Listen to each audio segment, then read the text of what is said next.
Do you like sleeping in this way in the bed? No.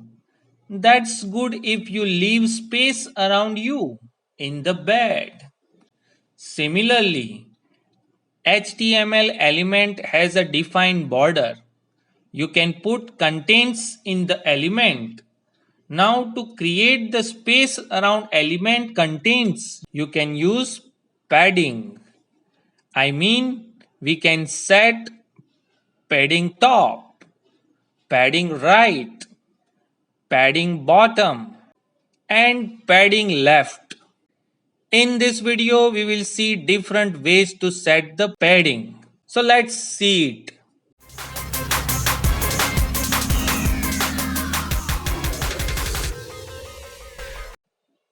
So now to understand the padding, we will take one div tag in which we will simply write this is padding and we will refresh the page. So here you are getting contents, this is padding. I'll make it bit bigger and you can see it over here.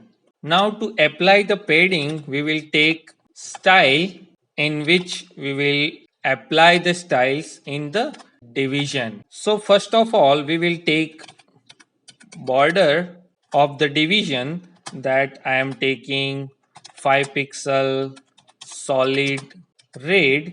So you can see the border around the div element. Now you can see your contents like this is padding is almost touching the border. So to give the space around contents, you can use the padding. So I am taking like padding top, suppose 100 pixel and refresh the page. So you can see 100 pixels space at the top of the contents inside the div border here. Now suppose if you are taking padding right, that is say 250 pixel and refresh the page, you can see there is right side space of 250 pixels here. Similarly, you can give the padding bottom, that is say 50 pixel and refresh the page. You will see there is a 50 pixel space at the bottom of the content. And you can also write padding left, say 25 pixel, and when you refresh the page you will get the 25 pixel space at the left side. Obviously these things you can take in percentage also with respect to the width of the element. Now we will see how to write in a shorter way.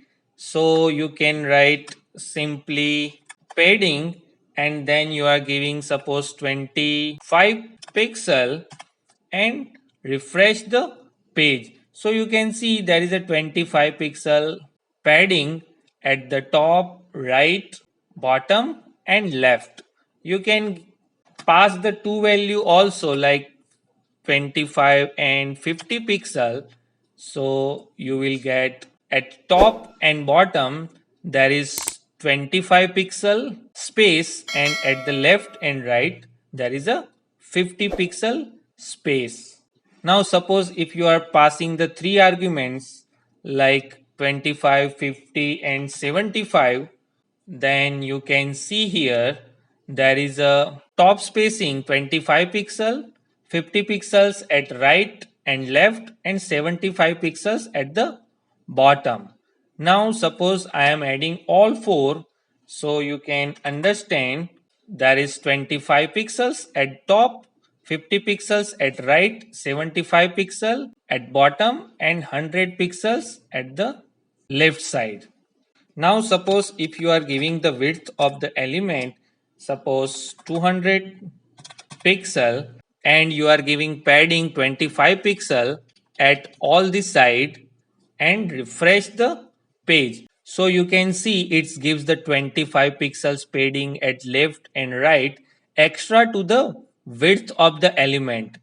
So if you want to keep the width at 200 pixel, you can take box sizing is border box and you refresh the page. So now you can see your width is exactly 200 pixel and 25 pixel padding is set within the width of the element. So when you are increasing the padding from 25 to 50 pixel and refresh the page, it will still keeping the width 200 pixel and adjust the contents accordingly and adding the space 50 pixels at left, right and top and bottom. So it is not taking any extra width once I am writing box sizing is equal to border box. Once I am not writing this, it will take the extra space and set the